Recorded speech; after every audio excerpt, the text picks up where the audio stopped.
Okay, so here is my recap of the Portland Retro Gaming Expo that I went to in the end of September. I had a weekend pass, and kind of starting off here, we've got the action on the floor. They had a live band. Quite often it was a live band, and then even then when they were playing regular music, it was definitely themed to the 80s and, you know, a lot of that type of stuff, older type music. And then we kind of take a look around on the floor here. I guess about 3,000 people attended, and we've got just a quick buzz around there, and some of the booths.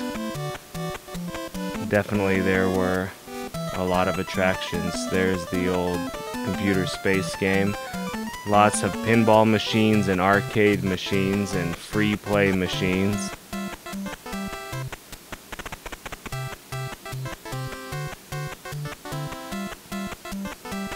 They were just all over. The arcade was awesome. A lot of older games. And then the free play, there was just all kinds of systems, anything from, you know, I even saw some PlayStations, there was some Xbox 360s, I believe, a lot of Ataris, Coleco, Odyssey, Nintendo, Super Nintendo. There's me playing a little bit of 2600.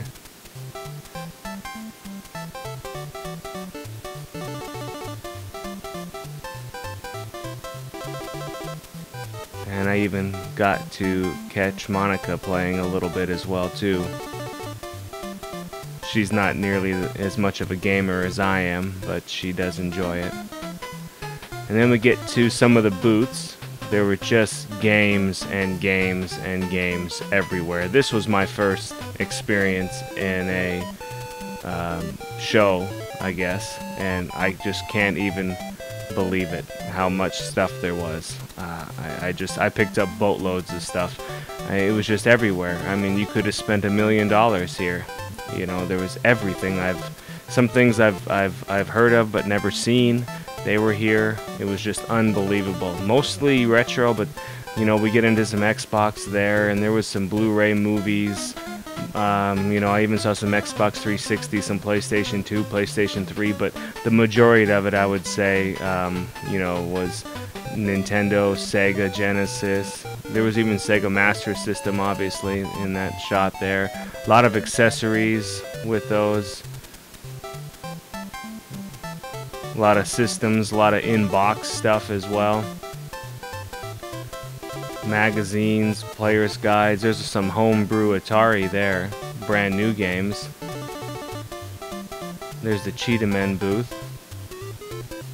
I definitely supported the Kickstarter there, so it was pretty cool to see that. A lot of old systems, computer systems here. And there's me doing some hunting at one of the bigger booths.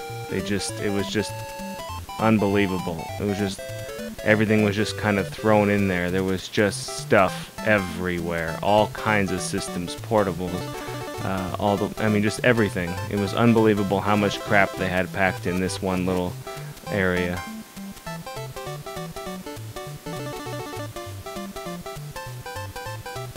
And then we got the game chasers there, and they're doing some game chasing.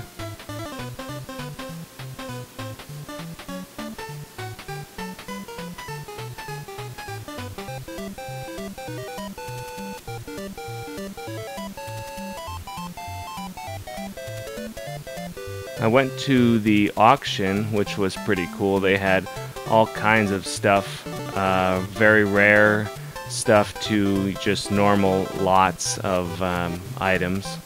You know, a couple guys were trying to get rid of their whole collection. There was just some other things that were extremely rare, one-of-a-kind type items that went. I actually won a Nintendo 64 auction of 187 games, and had to pick up a couple of suitcases from a local Goodwill just to get all of my stuff home. Not just the N64 stuff, but there was a lot of other things as well. Probably one of my favorite parts was getting to meet some of the YouTube celebrities that I watch. like Gamester81 here. John, he's a real nice guy. Got to meet him and talk with him for a bit. Got to meet Greg Pabich from Active Enterprises. He's the guy behind Cheetah Men. My buddy Solid Snake was there, but he never saw me. And actually, Monica got into a staring contest with him, and ultimately she did lose. Along the way, I ran into Eric, 8-Bit Eric rather, and the Game Chasers. And those guys, Billy and Jay and Eric, they're a heck of a lot of fun, and I got to hang out with them for a while, and that was a blast. And I got to meet Pat the NES Punk, and he's quite a character as well too. I really enjoy his channel, as well as Rue here from Clan of the Grey Wolf. I also enjoy his YouTube channel as well too. So those guys were all really cool to meet. And then I also attended their RetroWare TV live panel, and that was pretty fun as well too. And those guys they're pretty funny together, and they definitely ended up being one of the highlights of my trip. So to recap my experience at the Portland Retro Gaming Expo, all I can say is I can't believe I've never done this before. I mean, I had such a good time. I didn't know this is how these expos are. I understand that this one was the biggest one that Portland's ever had, and in a new venue. So it was probably a good first experience for me in the Retro Gaming Expo attendance. But man, I had a blast. I can't even imagine some of the bigger ones like PAX, which I think I'm going to be attending next year, because you know that's fairly close to me as well too. I'm in Montana, so Seattle, Portland, they're not too bad of a trip. You know, usually you can get there, you know, in a matter of a couple of hours by plane. But yeah, I just had such an awesome time. I totally can see myself doing some more of these things. And I mean, great deals. Like I said before, I got to meet a lot of the YouTube celebrities that I would call them. I got to meet those guys and got to you know, see them in person and thank them for everything that they've done, you know, and how creative they've been. So that was kind of fun. But yeah, I mean, I can't say enough about how much fun I had with this thing, and definitely can't wait to do it again. So anyway, as always, thank you for watching.